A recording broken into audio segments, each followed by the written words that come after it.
March 4, 1973. A strange, heavy quiet filled the woods near Chapin, Saginaw County, Michigan. Wayne and Bill Summers, two young brothers, were exploring an old logging path. They found something that would destroy the peace of their childhood. It was the body of a young woman, wearing only some of her clothes. Her dark red coat was one that people who knew her would recognize. It was stained. The peaceful Michigan countryside was ruined forever.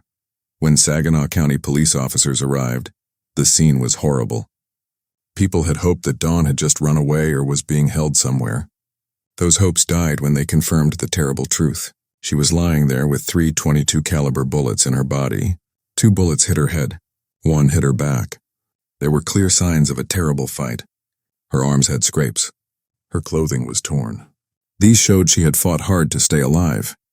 The young wife and mother had been full of life and dreams just weeks before. Now she had been killed. The first idea that she had randomly disappeared fell apart. A dangerous person had been there. Someone who was very careful. Someone who left behind a brutal, almost perfect crime scene that gave very few clues right away.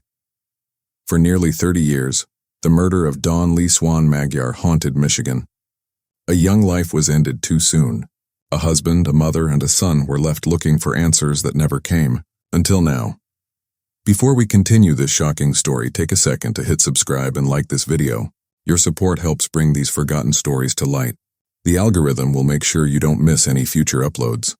Dawn's death was not just a local tragedy. It was the first piece that exposed many years of hidden violence in the life of her killer. In 2001, new improvements in DNA technology identified a suspect. It wasn't an unknown stranger. It wasn't a random drifter. It was a man with a violent past. He was confirmed to be in the area. He had a history of being suspected in similar brutal crimes. A man who had walked among Michigan people for years. His terrible secret was carefully hidden. The case shows how families who never gave up kept going. It shows detectives who refused to let files collect dust. It shows modern investigation techniques giving voice to victims who had been silenced for a long time. The community of Chesaning was changed forever. Fear tore through the quiet village like a cold wind off Lake Huron. Years after it happened, neighbors looked at neighbors with suspicion and whispered. The hidden darkness beneath small-town life was revealed. And it would crack wide open when the truth came out nearly 30 years later. The most haunting fact: the key suspect, with his chilling past, had escaped justice for far too long. For decades, he lived a seemingly normal life. He raised his own family. He hid unimaginable secrets behind a mask of being normal. Where are you watching from today? Drop your location in the comments below. I'm always fascinated to see how far these stories travel and how they connect us across distances. Today, we'll walk through the events of January and March 1973. We'll trace decades of unanswered questions, and we'll reveal the breakthrough that finally brought a twisted form of justice to Dawn Lee Swan Magyar. This is a story of loss, persistence, lies, and ultimately justice that was delayed but not stopped. Chesaning, Michigan, in the crisp air of January 1973 was a perfect Midwestern village. The rhythm of farm life blended with the quiet hum of close families. People cherished their peaceful routines. Sunday church bells rang. There was a sense of shared community where unlocked doors showed trust and people helping each other. In a cozy 2-story home on Elm Street, filled with the warmth of a recent marriage and the joyful, sometimes demanding sounds of a young family, Dawn Lee Swan Magyar lived. She lived with her husband Donald, whom everyone called Don, and their 1-year-old son Peter. At 20 years old, Dawn was vibrant and full of life. She was recently married and starting the exciting journey of building her future. Friends remembered her contagious laugh and a good eye for finding unique gifts. This trait often led her to the small shops and busy aisles of the nearest shopping centers. As a young mother, Dawn carefully balanced her duties with her desire to explore new parts of her life with Dawn. On the morning of January 27, 1973, a chill hung in the Michigan air. But Dawn's spirits were bright. No one could have imagined it would be a fateful day. Dawn left her home as usual. After kissing Peter goodbye and leaving him in Dawn's care, she borrowed a silver 1970 Ford Pinto from her neighbor Mildred Albright. It was a newer model that felt a bit like a luxury. She was heading to Owosso, a larger town about 20 minutes away, to visit the Owosso Plaza. It was a modern mall with many different shops. She had a list of items for her new home with Dawn. Perhaps she would get a few small gifts she'd spotted for her mother, Eleanor Swan, whose birthday was coming up. The drive was familiar. The sky was a dull winter gray. It promised the quiet beauty of a Michigan Sunday. Security in the modern sense didn't really exist in shopping centers back then, but the plaza was busy with activity. Dawn moved through the stores. She picked up household goods and looked at window displays.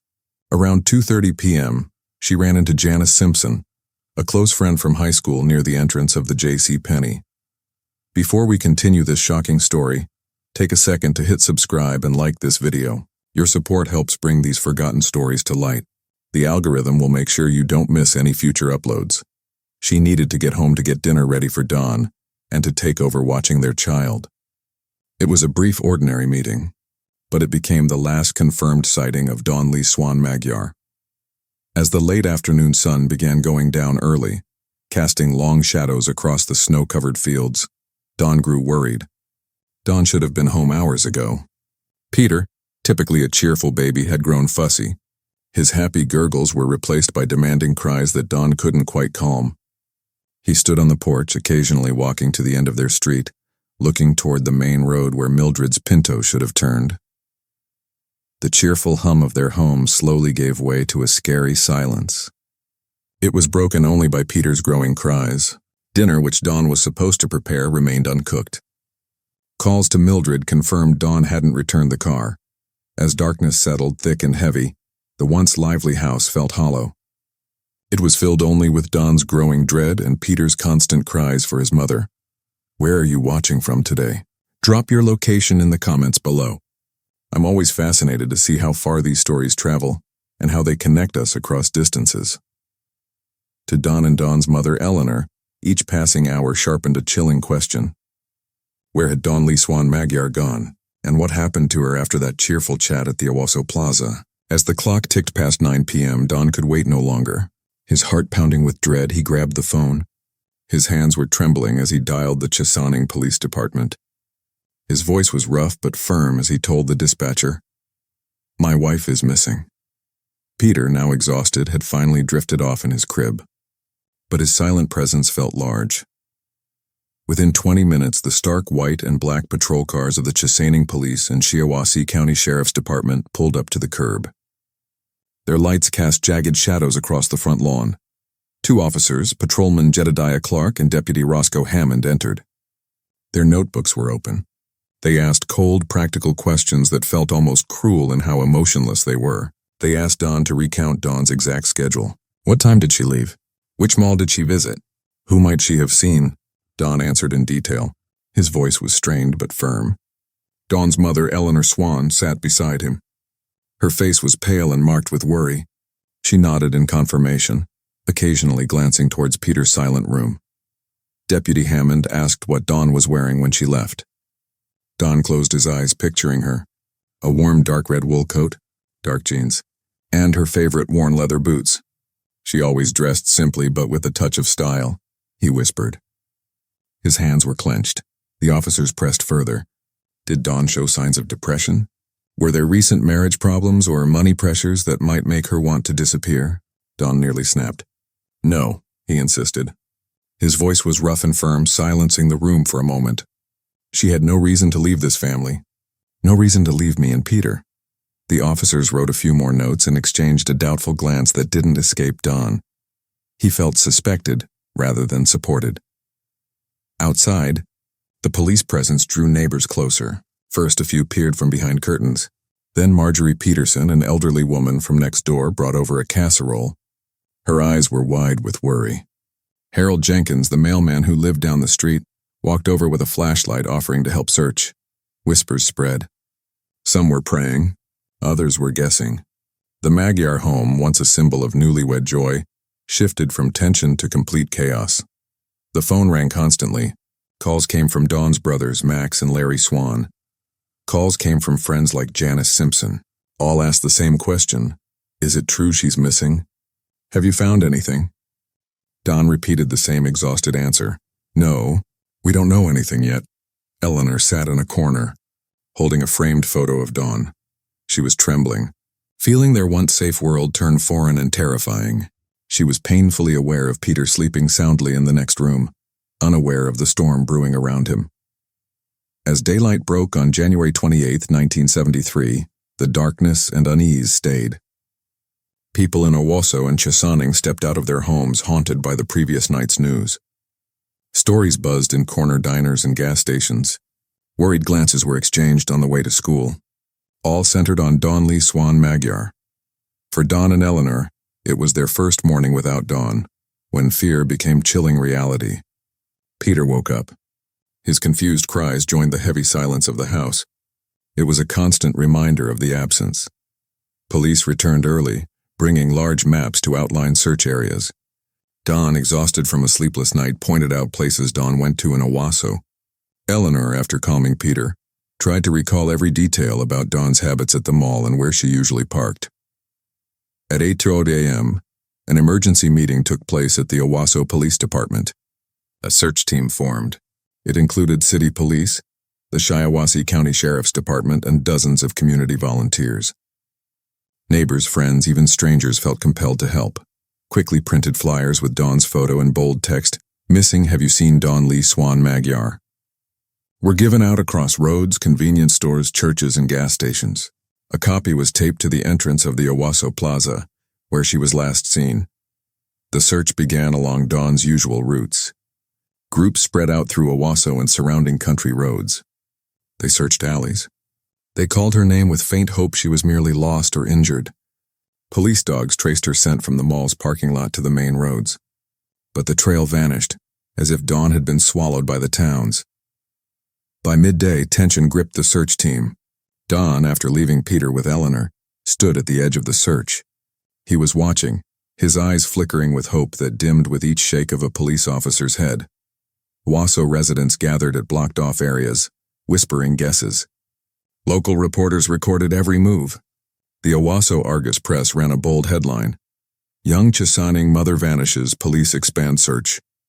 In the afternoon, the search extended to less used parking lots and quiet streets around Owosso Plaza, when a team of volunteers led by Officer Charles Finch of the Owosso Police Department approached. A secluded lot behind the old Montgomery ward. Hidden partially by a stand of pine trees, they spotted a silver 1970 Ford Pinto. Dust lightly coated its windows. As they drew closer, hearts sank.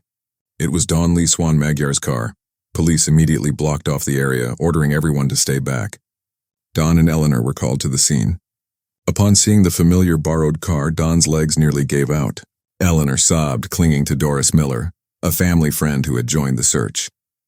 Her mind was fixed on Peter back home, unknowingly waiting for a mother who might never return.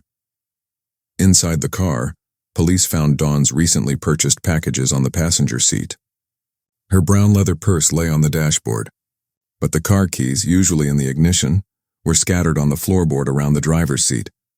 The seats were undisturbed. The door showed no signs of being forced open, yet the mess of the keys hinted at a struggle, a forced exit. Everything suggested Dawn had stepped out briefly and would return. But she never did. No trace showed where she went. The car, silent and cold, parked by the pines, was a silent witness to an impossible-to-understand disappearance. As the afternoon sun faded, Michigan's sky turned a deep gray. Officers stood around the car. Their faces were tense. Dawn watched, his mind fixed on one thought. Something terrible had happened. For Dawn and Eleanor, the faint hope that Dawn was simply delayed shattered. For Peter, unknowingly, his young life was forever changed. For the Owosso community, finding her abandoned car was the first shock in a long, haunting mystery. That night, the question, "Where is Dawn?" echoed in every home, spreading through the towns like an unshakable fear. That evening, after blocking off the secluded lot behind Montgomery Ward, Owosso police decided to tow Dawn Lee Swan Magyar's silver Pinto to the Shiawassee County Sheriff's Department. They would process it as a critical crime scene. The car was loaded onto a tow truck amid the tense silence of the search team and remaining residents. Dawn stood nearby. His red-rimmed eyes tracked every movement. A nameless fear echoed within. The car was back, but Dawn was not. The police convoy cut through the cold January night, delivering the only major evidence to the forensic investigation room. The atmosphere in the sheriff's department was thick with focus. A special area was cleared, covered with canvas tarps, and blocked off for careful examination. Forensic officers, with the basic tools of 1973, magnifying glasses, tweezers, and flashlights, proceeded with strict rules. They began by photographing the car from all angles, front, rear, sides, and roof. Every detail, from dust on the windows to scuff marks on the tires, was documented. As the examination continued, Detective Arthur Bennett, an experienced officer from the sheriff's department helping with the case, noted something unusual. On the floor mat on the passenger side, barely visible beneath a package, was a small dark stain. Under a handheld ultraviolet light, it stood out faintly. A technician carefully swabbed the sample, sealing it in a labeled container. It might be an ordinary stain, but it could also be blood, a direct clue that Dawn was harmed before vanishing. Another technician inspecting the driver's seat found a single short strand of coarse, dark hair caught in the seat's crack. It was different from Dawn's lighter, fine hair. It was collected with clean tweezers, sealed in a small plastic bag, and labeled. Every sample was cataloged, photographed, and documented. To the team, even the smallest detail could crack the case. Yet in 1973, forensic technology had serious limits. DNA analysis was still decades away. Blood typing could only narrow down individuals to large groups. And hair analysis was mostly for comparison, lacking the definite power of modern science. The small stain in unfamiliar hair, though carefully preserved, led nowhere without matching data. While the forensic team worked, the station's hallways filled with reporters. Local papers updated the story constantly. News of the car's discovery spread across Owosso and Chesaning, planting unease. That evening's TV broadcast on local channels opened with a tarp-covered Pinto. A ticker read, "Missing woman's car found, but she remains missing." At the Magyar home, Dawn and Eleanor sat silently before the TV, seeing Mildred's familiar car on the news. Peter, sensing the all-around worry, whimpered in Dawn's arms. Eleanor sobbed, repeating, "If the car's there, where's my girl?" Dawn had no answers. He only held her and Peter close. He knew the newfound evidence offered no hope. It only deepened their fear. Finally, a first report was written. The vehicle was found in a secluded parking lot. All personal belongings of the victim were inside. No signs of theft. A suspicious stain was collected from the floor mat, along with an unidentified hair. For the police, this report was a necessary step in the process. But for the Magyar family, it felt like an unfinished judgment. Something terrible had happened to Dawn.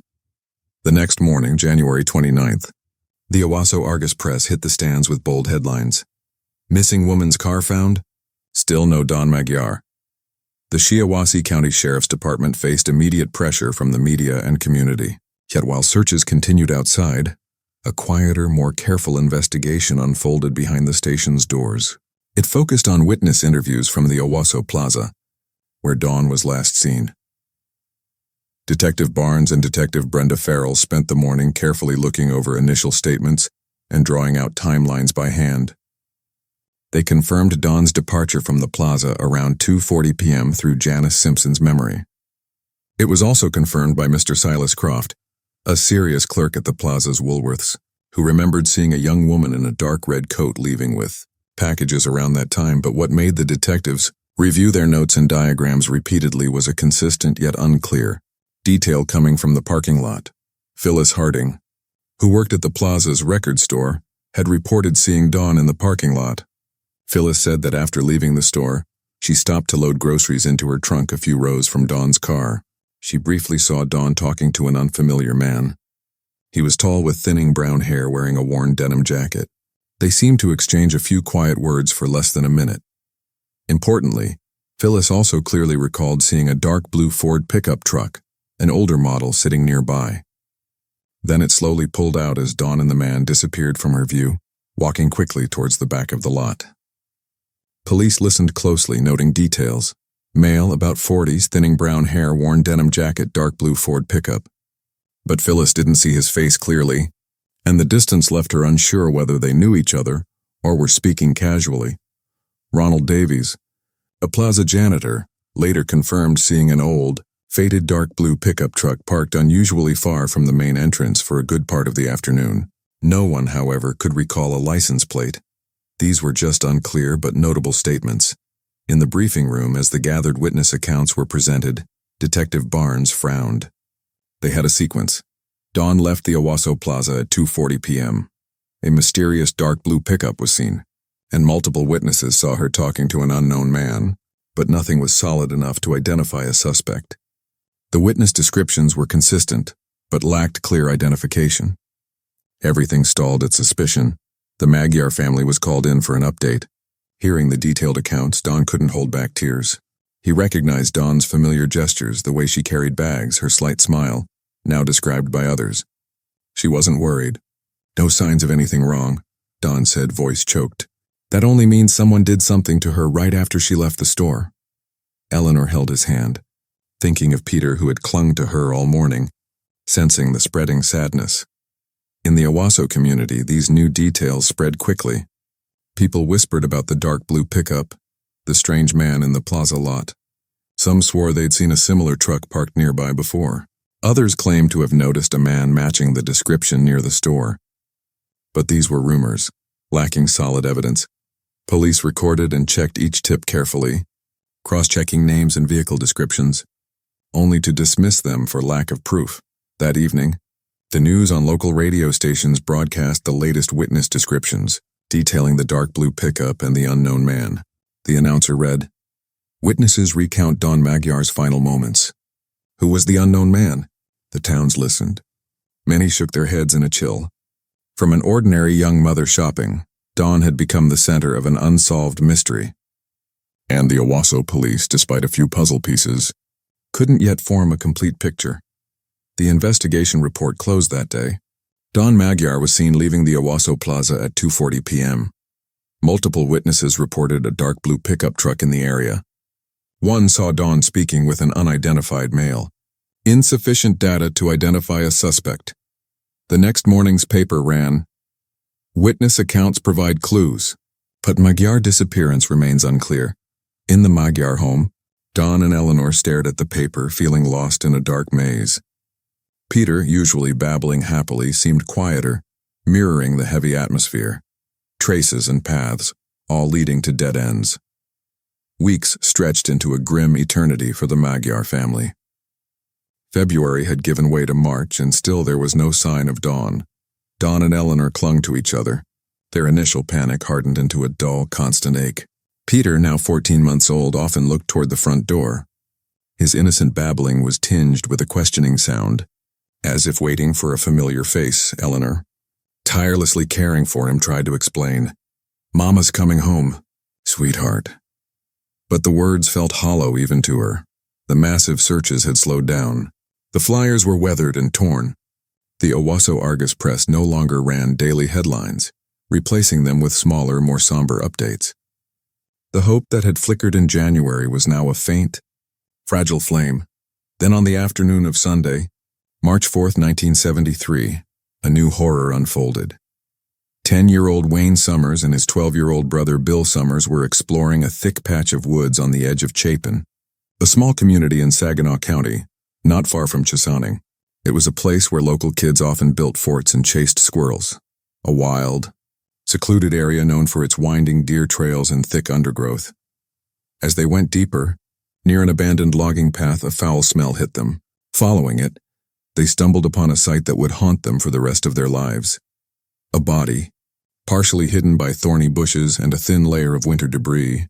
Frozen in terror, the boys raced home, bursting into their living room where their parents, Quentin and Helen Summers, were reading the Sunday paper. "We found something. A person in the woods," Wayne stammered, his face pale. Within the hour, Saginaw County Sheriff's deputies were on the scene, led by Sheriff Vernon Hayes and his lead investigator, Detective Alvin Greer. The woods were immediately blocked off. Forensic technicians, working quickly in the fading daylight, confirmed the worst. The partially clothed body was that of a young woman. Her dark red wool coat, dark jeans, and worn leather boots were still recognizable. The wedding ring on her finger confirmed her identity. Dawn Lee Swan Magyar. The news, delivered by Detective Greer to a numb Dawn and a collapsing Eleanor, ripped through the Magyar home like a physical blow. The unspoken fear had become a horrifying reality. Dawn was not missing. She was dead. The coroner's initial examination at the scene and later the full autopsy painted a brutal picture. Dawn had been raped. She had been shot 3 times, once in the back and twice in the head, all from a .22 caliber firearm. The fatal shots, delivered with chilling accuracy, showed a deliberate act of violence. There were also signs of a struggle, scrapes on her arms, torn clothing, suggesting Dawn had fought for her life in her final moments.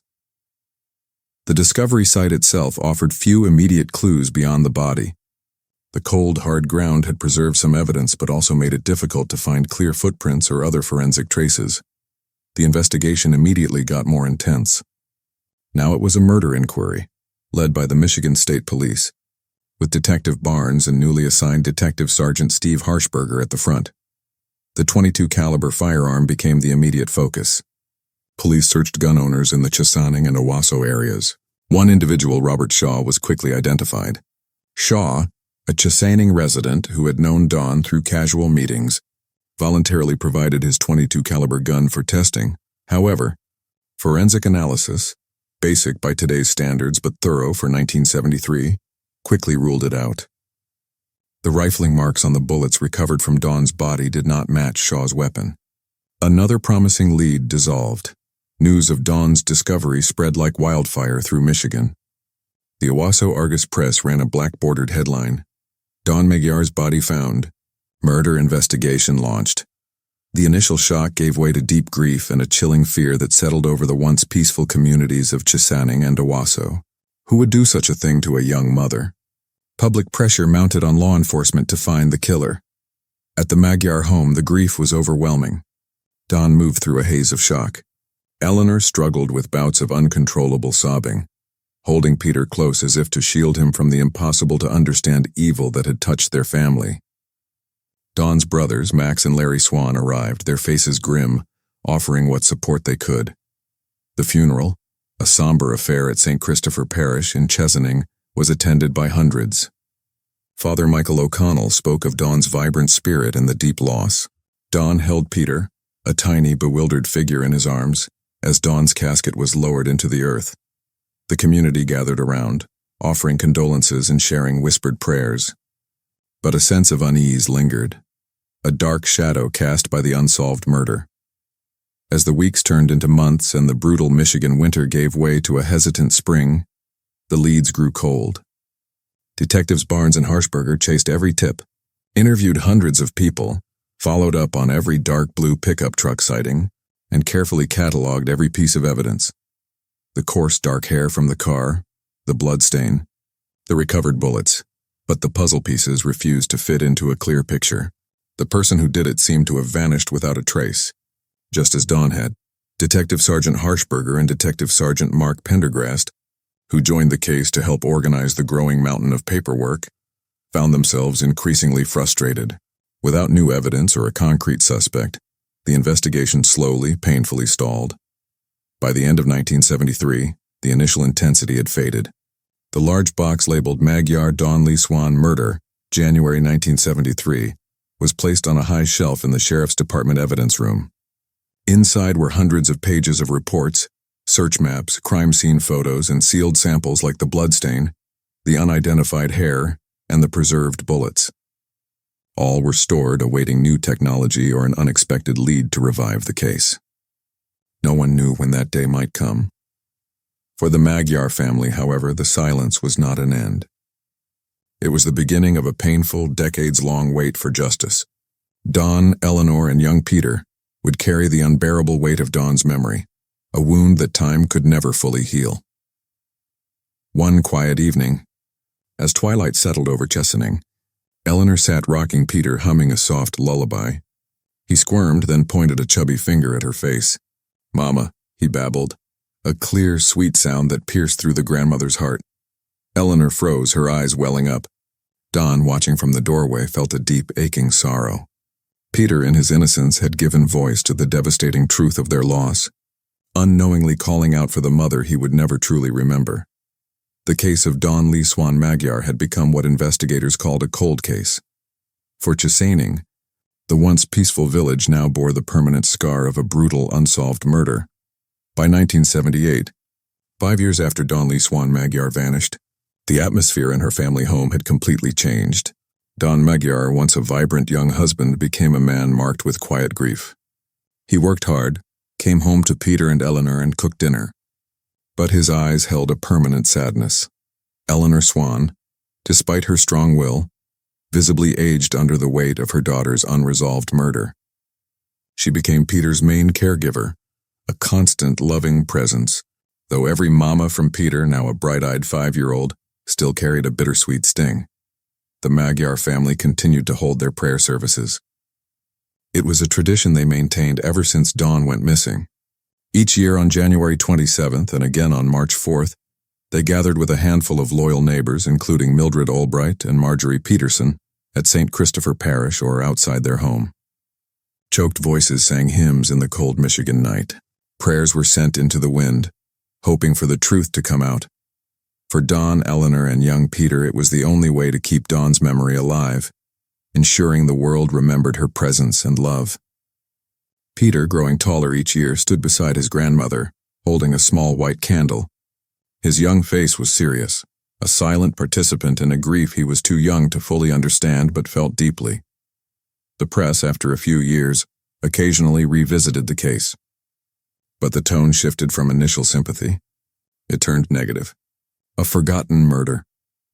Another Michigan unsolved homicide. Such stories cut the Magyar family, who never forgot, living with her absence every moment. But for society, time faded memory, and Dawn Magyar became another name on Michigan's long list of unsolved murders. In the Chesaning community, Dawn's case became a shadow. Some admitted openly, "At first we held hope, but after years, if the killer were to be found, he would have been found already." Others whispered that she must have met a drifter or someone from out of town. The division that had sparked grew into a clear break in the community, leaving unease about the trust and connection once taken for granted. Peter grew up in the shadow of loss, carrying memories of a mother he only knew through stories and fading photographs. He was a quiet, thoughtful child, often found drawing alone. His imagination was a refuge from the heavy silence that sometimes surrounded the house. In school, he sometimes faced cruel whispers. "Your mom was murdered, wasn't she?" Those careless words left him crying at his desk. Dawn, his father, remained his rock, but the deep loss unintentionally distanced them at times. Peter felt at moments as if he was fighting the world alone, even the silence within his own home. He'd often trace the outline of Dawn's face in old photos, wondering about the woman whose life was so brutally cut short. For nearly 2 decades, Dawn Magyar's file sat untouched in the cold case unit's storage, gathering dust. The initial clues, the small bloodstain, the unidentified hair, the preserved bullets, remained sealed. The technology then available simply wasn't advanced enough to analyze them clearly. Michigan State Police handled dozens of new cases, moving budget and workers elsewhere. Dawn Magyar became just a name on a file among hundreds in Michigan's long list of unsolved missing persons. Yet for the Magyar family, especially for Peter as he entered his 20s, the silence was never an end. Each prayer service, each small article, each report of new scientific improvements sparked a flicker of hope. That fragile hope kept Peter going, waiting for the day the silence would break and the secret of his mother's disappearance would be revealed. In the mid-1990s, a quiet but major shift began to happen in forensic science. The arrival of advanced DNA technology, what was once considered science fiction, identifying an individual from a tiny biological sample, was rapidly becoming reality. At the Michigan State Police DNA Laboratory in East Lansing, a dedicated team, including forensic expert Randy O'Colbry, began to revisit old, seemingly impossible cases, fueled by the promise of this new science. Among hundreds of dusty files, one name stood out to veteran investigators like Detective Sergeant Steve Harshberger, who remembered the brutal cold of January 1973 and the young mother who vanished. Detective Lieutenant Gail V. Tobin authorized the re-examination of Dawn Lee Swan Magyar's case, believing the preserved biological evidence, the small bloodstain, the unidentified hair, and most importantly, preserved seminal fluid found on Dawn's clothing, could now be retested with revolutionary new methods. Harshberger personally retrieved the carefully labeled box from the evidence room. Opening it, he found the yellowed pages and sealed samples, a decade-old promise awaiting fulfillment. This was the key, he knew. A light after decades of darkness. Between 1995 and 1998, the Michigan State Police DNA Laboratory began the painstaking process. Samples were carefully unsealed. The tiny traces of seminal fluid, fibers from Dawn's clothing, and the mysterious hair were put through the demanding new DNA amplification and profiling techniques. The results were slow but powerful. Several possible suspects, including Robert Shaw, whose .22 caliber gun had been ruled out decades before, were definitely excluded through DNA. This careful process narrowed the field, confirming that the person who did it had distinct DNA and remained unidentified. The task ahead was clear. They had a DNA profile, but no match in any existing database. By the late 1990s, Steve Harshberger, who had spent decades occasionally pulling Dawn's file and never letting it truly rest, felt the pressing weight of time. He and Detective Mark Pendergrast began a careful review of every old lead, every person of interest, and every individual with a history of violent crime who had any connection to the Owosso or Chesaning areas in 1973. This was the difficult manual work that came before modern family tree sleuthing. It relied on matching a new unknown DNA profile to an old, known suspect's physical profile. It was during this exhaustive process that the name Gerald Leroy Wingard came back up. His file was a chilling read for Harshberger, a 1961 conviction for armed robbery and rape during his time at the University of Michigan, followed by 6 years in prison before his parole in the late 1960s. More strikingly, old reports placed him in the Owosso Chesaning area in January 1973, reportedly visiting a friend. And later, in 1981, he had been arrested in connection with the Laura Mae McVeigh murder case in Eaton Rapids, though that charge was dismissed on a technicality due to rule violations during the search. The pattern was unmistakable: a violent past, a confirmed presence near the original crime scene, and a history of being suspected in similar brutal crimes. He fits the profile, the dates, the locations, the history. Detective Harshberger murmured to Detective Gail V. Tobin, his voice grim. He's our primary person of interest for a direct DNA comparison. By early 2001, investigators were preparing their move. Gerald Wingard, then 60 years old, was living a seemingly unremarkable life in Center Line, a Detroit suburb, with his fourth wife, Teresa Wingard. He worked in the accounting department at Chrysler's Sterling Heights stamping plant, reportedly well respected in his local community. His adult daughter from a previous marriage lived nearby. To his neighbors, Richard and Sandra Ellis, he was just the quiet man who kept to himself, occasionally offering a nod or a polite wave. This appearance of normality made the task ahead even more unsettling. A secret surveillance plan was put into action. A small team of plainclothes officers from the Michigan State Police began watching Wingard's home. They watched his daily habits, leaving for work, grabbing groceries, his occasional trips to a local park. Their goal was clear: obtain a DNA sample without his knowledge for a direct comparison with the profile from the 1973 crime scene. On the morning of March 5, 2001, their patience paid off. Wingard left his house, walked to his mailbox, and stood there for a few minutes, smoking a cigarette before flicking the butt into the bushes lining his lawn. Once he was back inside, Detective Clara Monroe, one of the surveillance officers, quickly moved in, retrieving the discarded cigarette butt with clean tweezers. It was carefully sealed and rushed to the Michigan State Police DNA laboratory. The wait for the results was agonizing. Dawn Magyar, now a grandfather, continued his quiet life in Chesaning, still attending annual prayer services with Eleanor and Peter, now a grown man of 29, haunted by the ghost of his mother's unknown killer. Eleanor, her hair now fully white, still prayed daily for justice. When the call finally came, just 2 days later on March 7, 2001, it shattered 2 decades of silence. Randy O'Colbry's voice was calm yet firm. We have a 100% definitive match. The DNA from the cigarette butt belongs to the person who committed the Dawn Magyar murder. The news sent a jolt through the Michigan State Police. Detective Harshberger felt a surge of energy mixed with a chilling sense of being proved right. A cold case dormant for so long was finally alive. An arrest warrant was quickly issued for Gerald Leroy Wingard. The legal team, led by prosecutor Dwayne Dennis, recognized the limits of the time. Due to the statute of limitations in place at the time of the crime, charges for rape and kidnapping could not be prosecuted. However, there was no statute of limitations for first-degree murder. They had their charge. At dawn on March 7, 2001, the quiet suburban street and center line where Wingard lived was covered in a pre-spring mist. Unmarked police vehicles lined both ends. Officers from the Michigan State Police and local Center Line PD moved into position. As the clock ticked past 6 a.m., Detective Gail V. Tobin gave the command. The door to Wingard's home shook under a steel battering ram. "Michigan State Police! Search warrant! Open the door!" The shout ripped through the morning stillness, jolting the neighborhood awake. Seconds later, the door burst open. Officers, led by Sergeant Paul Griffin, rushed in. In the cluttered living room, filled with outdated furniture, Gerald Leroy Wingard stumbled out, eyes blurry, stammering, "What? What's going on?" In an instant, he was pinned to the floor, hands cuffed behind him. The cold click of metal ended nearly 3 decades of escape. Neighbors peered from their windows. Richard Ellis, Wingard's next-door neighbor, clutched his chest, stunned. My God, he seemed like such a quiet fellow. Always kept his lawn neat. Another neighbor, Doris May Bell, shook her head, voice trembling. "I waved to him just yesterday.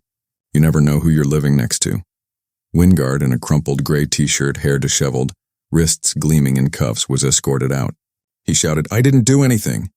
"You've got the wrong guy." But his cries were drowned by camera shutters. Dozens of reporters, alerted by the unfolding scene, waited. Images of Wingard's arrest hit Michigan news channels within minutes. The ticker read, "Arrest in 1973 Dawn Magyar cold case."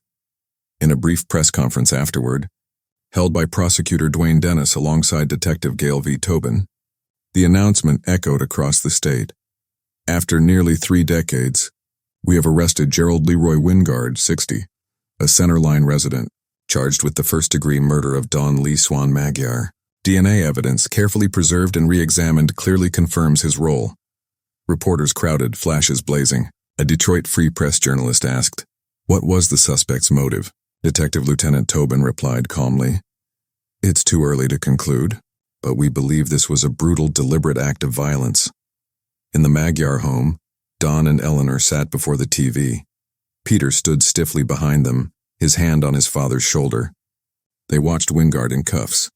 Emotions surged. Rage, relief, a deep sense of being proved right.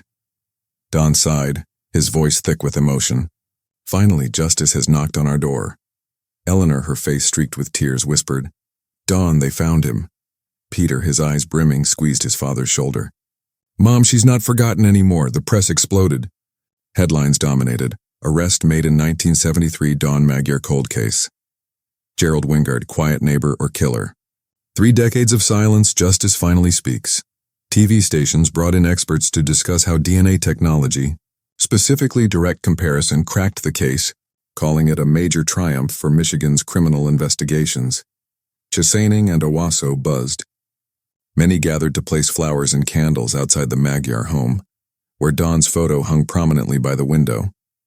Conversations in coffee shops, churches, and schools revolved around one name, Gerald Wingard. Some were outraged. He lived among us all those years while that family suffered. Others were baffled. I worked with him at Chrysler. Never thought he was a monster. For the investigators, Wingard's arrest wasn't the end, but a beginning. They knew the road ahead. Prosecution, trial, uncovering the full truth would be long and thorny. But after decades in darkness, justice finally had a face to confront. For the Magyar family, it was a day to believe Dawn, wherever she was, found comfort in the emerging truth. In the Michigan State Police interrogation room on March 8, 2001, Gerald Leroy Wingard slumped in a metal chair, hands cuffed before him. His tired face, gray hair tangled, and eyes bloodshot from a night in custody, faced Detective Steve Harshberger's cold, firm gaze. The room's clock ticked a slow, constant rhythm for a confrontation nearly 3 decades in the making. At the first question, Wingard snapped, "I don't know her." Never heard of Dawn Magyar in my life. His voice was defiant. Harshberger didn't respond. Instead, he slid a thick file across the table. Photos of Dawn's car, the Owosso Plaza parking lot, and the detailed DNA report. You say you don't know her? Harshberger said slowly. So why was your DNA at the scene where she was taken, Mr. Wingard? The DNA we found on her clothing. Wingard let out a hollow laugh. You're making this up. DNA can be wrong. But as Harshberger detailed the evidence, the carefully preserved seminal fluid and fibers from 1973, untouched until sent to the modern lab, the 100% match with his discarded cigarette butt, the exclusion of all other suspects, Wingard's smile vanished. He stared at the table, silence stretched. Harshberger watched his every move. His hands twitched. Neck veins pulsed. Signs of immense strain. Wingard, despite his past, refused to break. He denied any involvement, rambling about his hard life and being unfairly targeted. He claimed he was just an ordinary man being hunted. Harshberger, a veteran of countless interrogations, knew the fight was far from over. But he held the most powerful weapon, undeniable DNA evidence. For prosecutor Dwayne Dennis, that was more than enough for a strong indictment. That evening, at the Magyar home, Dawn, Eleanor, and Peter heard about the interrogation. When Detective Harshberger recounted Wingard's denials, a fresh wave of pain and fury washed over them. He's lying, Eleanor whispered, her voice trembling.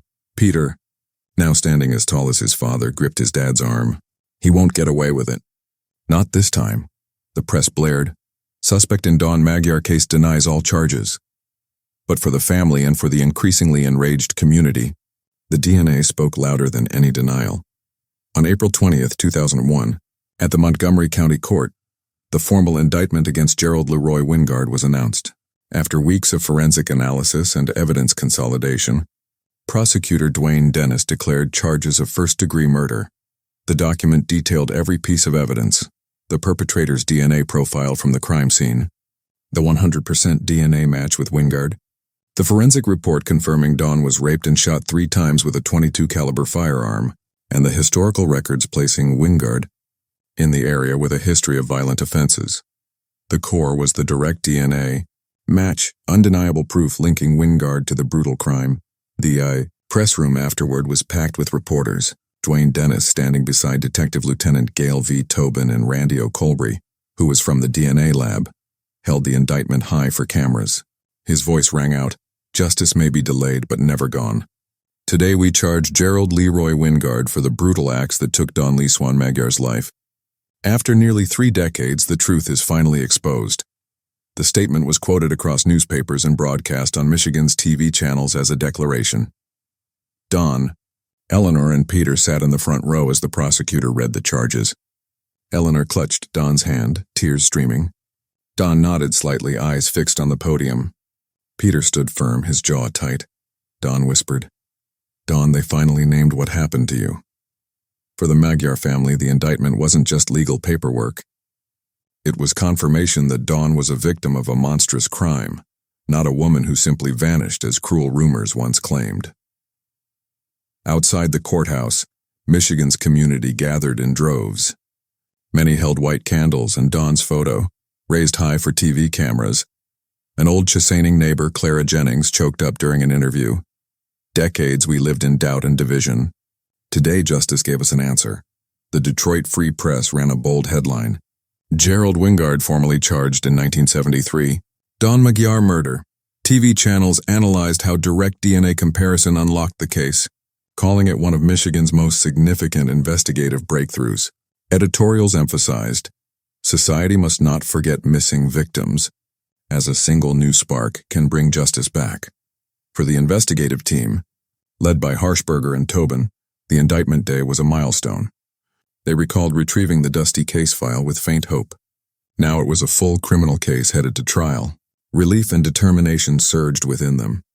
"We brought Dawn home, and now we must bring Wingard to justice." The trial was set for November 2001. As the date neared, tension mounted. The press called it Michigan's biggest cold case trial in decades. The community split. Most believed Wingard guilty, deserving the harshest sentence. A few felt the evidence, being decades old, wasn't enough. In coffee shops, markets, churches, talk swirled. Will justice prevail this time? The night before the trial, the Magyars lit candles. Dawn gazed at the flickering light on Dawn's photo, whispering, "Tomorrow justice begins to speak." Eleanor held Peter's hand, his eyes brimming with determination.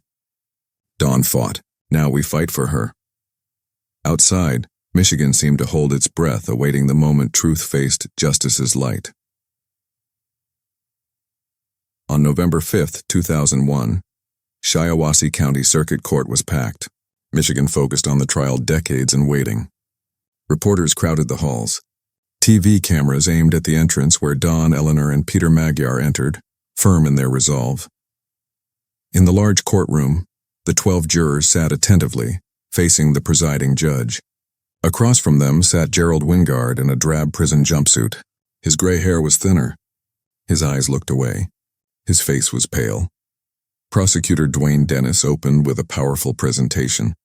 Reconstructing January 27, 1973, Dawn leaving the Owosso Plaza, the dark blue pickup seen by witnesses, the frantic search, the discovery of her body raped and shot. Then came the forensic evidence, the preserved crime scene samples, the DNA profile, and the 100% match with Wingard's discarded cigarette butt. He detailed Wingard's violent criminal history and presence in the area. "She fought," Dennis's voice boomed, "and that fight, along with modern science, brought the person who did this to justice today." The defense countered, stressing no direct eyewitness saw Wingard commit the crime. They questioned the chain of custody for evidence preserved since 1973 and the validity of decades-old eyewitness accounts, attempting to create doubt, but the prosecution carefully rebutted with specific details. Randy O'Colbrey testified to the rigorous preservation and analysis rules. Detective Harshberger presented a timeline that seamlessly linked Wingard's known movements with the crime. "DNA doesn't lie," Dennis concluded, his eyes fixed on the jury. During the victim's family statement, Peter Magyar, now 29, stood. His hands trembled slightly as he held a framed photo of his young mother. His voice broke but held firm. "For 28 years I lived without my mom. Without knowing why. Without knowing who took her. Today the truth is proven. My mother was a victim of a ruthless man, and her memory deserves justice. My father, my grandmother, and I beg you to bring her peace." Eleanor sat beside Dawn, both wiping tears. The courtroom fell silent. Some jurors wiped tears. The judge banged the gavel for order, but the Magyar's words had sunk deep. After 5 days of evidence, testimony, and arguments, the jury left to discuss their decision. Time crawled. Outside, Dawn, Eleanor, and Peter sat hand in hand, faces tense. Reporters updated, jury discussing for 3 hours. 4 hours? Finally, after 8 hours, the jury room door opened. All eyes turned. The clerk read the verdict. On the charge of first-degree murder, the defendant, Gerald Leroy Wingard, is guilty. The courtroom erupted. Eleanor sobbed, embracing Dawn. Peter bowed his head, tears streaming, whispering, "Mom, it's finally done." The judge stood, his voice clear. "This court sentences Gerald Leroy Wingard to life imprisonment without parole. He will spend his remaining days behind bars remembering the crime he committed." Headlines screamed, "Justice delivered. Gerald Wingard sentenced to life without parole." Michigan exhaled. Many gathered outside the Magyar home, lighting candles for justice. On TV, images of Dawn, Eleanor, and Peter, tearful but eyes bright, aired across the state. Detective Harshberger stayed in the emptying courtroom, looking at the evidence board that convicted Wingard. One thought echoed, "Justice may come late, but it came." In that moment, Dawn Lee Swan Magyar's case closed. No longer a cold case, but a delayed triumph of truth. Wingard's life sentence without parole ended the trial, but its impact rippled through Michigan and beyond. The community struggled to believe the man they saw as a quiet co-worker, a polite neighbor, was a cold-blooded killer who hid his crime for nearly 3 decades. Neighbors appeared on TV, stunned. "We knew him from Chrysler. Never thought he could do this." It's chilling.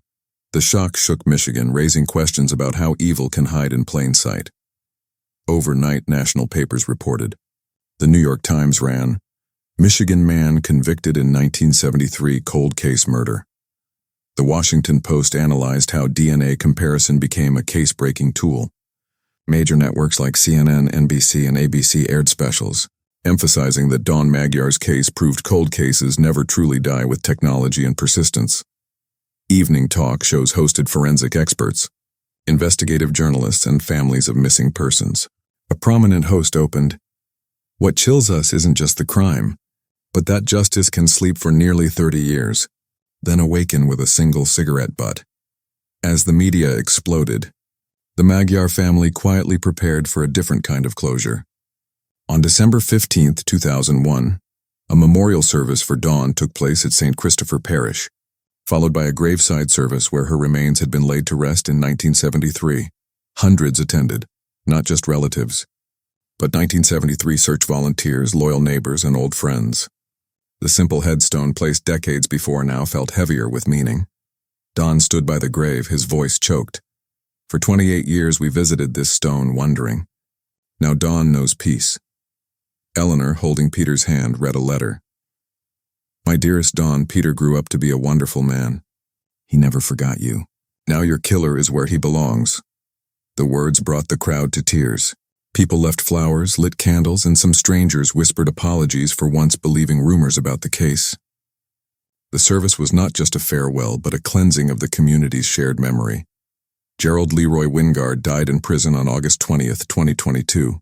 His final appeal was denied. His life ended behind bars, a testament to justice's long reach. For the Magyar family, the decades-long journey ended in tears, but also in faith that Dawn wasn't forgotten. They lived on, carrying her memory, dedicating efforts to cold case advocacy groups. Peter became a strong voice for cold case resolution, sharing his mother's story nationwide. Chesaning remained a quiet Michigan village. But beneath its calm, Dawn Magyar's case left a permanent mark. It reminded that evil can lurk in plain sight, that truth can lie buried for years, but also that justice can return with technology, determination, and people who refuse to give up. The story of Dawn Lee Swan Magyar's case is not just a personal tragedy, but a reflection of vital truths in American life today. A young mother from Chesaning, Michigan, vanished after a morning shopping trip, leaving her car with purchased items and scattered keys, and a 1-year-old son crying for her. Nearly 3 decades of silence weighed on her family, burdened by rumors and doubt when in truth Dawn was brutally murdered. The killer left behind DNA evidence. Only through advanced DNA technology in the late 1990s and persistent investigators was the case reopened, bringing Gerald Leroy Wingard to justice in 2001. The first lesson for American society is that technology and science can give voice to victims thought forgotten. It urges investment in forensic labs and DNA databases, as a single sample can change a family's fate, proving that perseverance in evidence preservation is extremely important. The second lesson lies in family and community perseverance. While public memory faded, Dawn, Eleanor, and Peter held annual prayer services, proving families must never give up, even when isolated by apathy. Finally, the story warns of the fragility of everyday safety. A quiet coworker or neighbor can hide a monstrous face. Thus, the lesson for every American today is to stay alert, not dismiss odd signs, and keep faith in justice. Justice may be delayed, but with science and persistence, it never vanishes.